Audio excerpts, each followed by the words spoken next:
Hello mayam, mayam puna magpu khuman na kurumjari aduga taram na okjari mayam ngasidi nungai ba keno khara puraga lae ko ado aina ngasi pujarai ba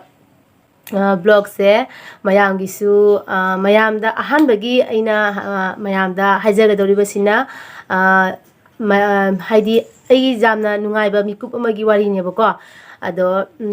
handaki puja da egi Echanupina ma dance competition yahole ba ko ado kaino dane icha khondram lekai dane ba ado ado ma competition du da ID khoi maitai gi jagoi khoi gi folk dance adaidi adugum bagi oina tawkhre ba ko ado ma di ID maitai jagoi se jam henjana ID ma haijabadi na ta ba ko adum aina dum khara dum takpiraga YouTube ta gi dum jengaga adumaina dum ma se dum tamhan bane ba ina do mana dance tamjabadi ma contemporary je tamjabane ba ko silchar da ado flat tawgibadagi di adugi flat tawgiba matung dagi di chapya da badagi akhoi gi magi dance classes lepaga lei bane ba ado akhoi gi akta da kaino dagi ipani pa mana phone tawsale ngahadi dance competition se itei masaru jahan bi waina ko isa dagi ado mana hairakpagi matung ina aina haidi fareda kaino haidi khanba khalaktraga so dum participate tawjara sanu ane jaholu bane ba ko ado laibok phaba haigadra ado ma first second ma taba ngam jahodre aduga third ma tajare ba ko third prize ma phangjare ado aina budi Facebook ta ai thaga sagre ba ko ai chagi mana participate tawjagi ba dance ani do ado aigi friend aigi Facebook ta leiba friend mayam na budi ure aduga aigi channel da leiriba aigi viewers mayam da su aina haidi aigi nungai giba aigi adugi mikup to ai mayam da udninge ba ko hanjaninge ba ko ado aduna ne mayam ai isagi magi mana participate tawgiba magi dance ani khakto perform tawgiba dance ani khakto aina mayam da adum ucharake ado adu masu leire aduga khwaidagi hena nungai ba nungai graba kaino masu mayam gi damakta aigi su oiba mayam gi su kana gadaba nungai gadaba adugumba makhalgi kaino makhakne ba ko ngasi pujarei se ado masigi haibadi kamai tawbono haibado akhoi dana mayam da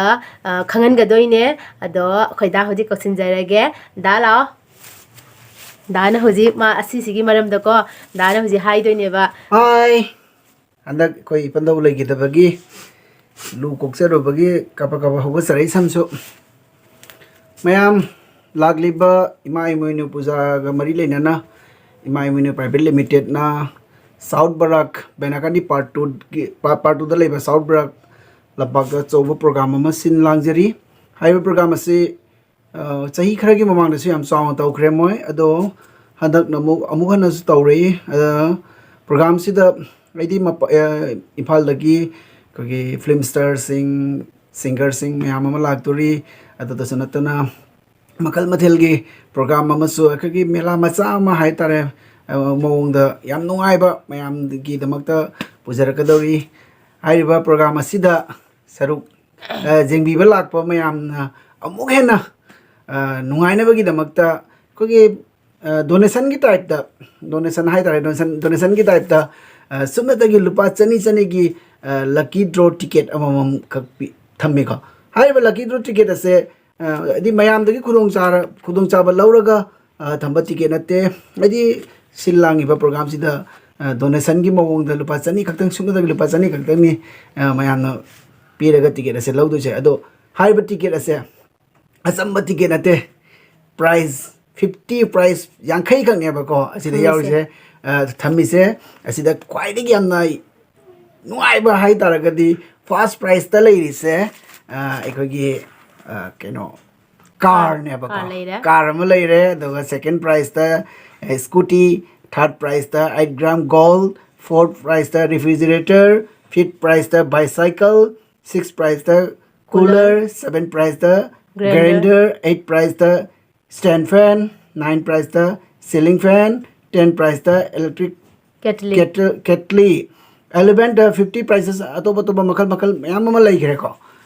high price se mayam puna kudong chaba lauminase aigi Echanupigi mingda kakpa hore ba hore khoi ado khoi ticket se tara ka kakani khoi gi oina ko khoi ticket tara ka kani do first Echanupi mayam ticket se jenghan jaba gi oina se Echanupigi mingda kakpa ticket se ne jenghan jarage ba ko first ta khoina kakpa ticket Echanupigi mingdo ina ka e ba kanana khangi ko khoi su car ka do la phau do ra ado mayam su program du jeng ba lak ba da tambang am de ko program du jeng ba la ga khong na ka sum enek nak pa da khong na ka program nga gi mu ge la ga kana khangi gari car oina thodru pu sa tambang am ba na te ado mayam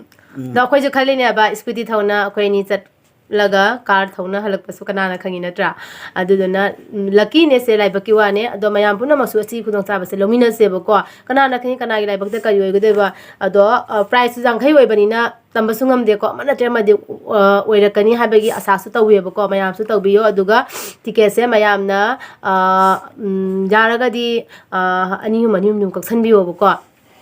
ado emoinu festival se emoinu nimit gi haudoini January gi date 3 dania ba ko emoinu gi ha 23 gi January gi date 3 dania ba emoinu gi ra nimit se asigi nimit se gi horaga nimit manga ni chupna festival se pangtho ka doine ba ko ado mayam punna mak la aga koi punna mak hari saru yamina se aduga ticket maza mamam se hojik tagi ticket se kakpiro ba ko matamdu da hadi ticket se koi gi tang hini ba ngasi hojik khoi sani hai se matamdu da hadi black ta phanga roi ba ko ado black ta kana oi gine baduna hojita gi ticket se kapiro ado ticket se pambi ba mayam na taraga di ai gi number pijaram ge ba ko namja pijaram ge number se ado mayam na kupa maron do number sida tawraga dum khangbi ba ya gane ba ko ado mafam di amon na ningsang jage South Barak lampak benagandi part 2 da leba South Barak lampak mamang sahi ningol chakau bada nafam du da khoi gi Lakhipur constituency gi manung chanba maira paibi gi sinau mayam ma khoi gi kana tau khra ba hadi ningol chakau khra ba ko du mafam du da adu gi mafam du makta da ne akoina hoji emoinu festival tau doi se emoinu private limited ki kaino na hadi silang ga ne ba tau doi se ado mayam saru yamina se asine na nungai ba pauzel mayam da ngasi pizza na pizza na ina pige na ina haidi base aigi Echanupigi gi dance da performance au gi bada mayam da ichara age adegadi mayam jemina rase khudong jaba phanga ga di emoinu festival so aigi Echanupigi gi jago makak mayam da khudol tam jage ne kali kai gumba aidi ko gi emoinu private limited na sinlang biri ba mayam na khudong jaba bibira ga di ai soidana aigi Echanupigi jo daga mate makak mayam da khudol tam jage ne kali seraga makata badi ichagi jagoi hendak puja da thamki ba jagoi sathe ani khatang mayam da khudol tam jage nungai yemina se mayam doi di comment da aibira umu Echanupigi gi jagoi do haidi mana third prize pangak pa do matik chai cha de dai di phajade kai de soiba ado mayam su adum thambiro kaisu kai de ado adum aram ba dum chumthomina se ba ko ado mayam una da ba kuire koi mubang su tau gidre iku go legi da badagi haidi kana tau khare ba ko na blog semba khotpa se khara khudong sa gidre ado hoji dum tatapna haidi dum sema ni hoji blog makhal gi dum sema age ba ko do khoina haidi aina mau oi bani na ko mafam da chatlaga mafam da mayam da khanganing ba jenghaning ba mafam mayam ma jenghaning ba di lei ba ko do mau oi bani na haidi chatpagi khudong sabado khara wale angang sing school tambani na like tambani na haidi chatpado he ngamde ba ko adune mayam da haidi thoidong na ina pen hal mangam ngamdre ado tamna adu mayam dai mayam gi thamoi pelhan bangam na ba ge dum hona jarake ado mayam ai gi channel support tabi badi sungle lepi gano support tabiyo like tabiyo share tabiyo duga subscribe se tabiyo asi haijaraga mayam isagi dance ani se jengmina se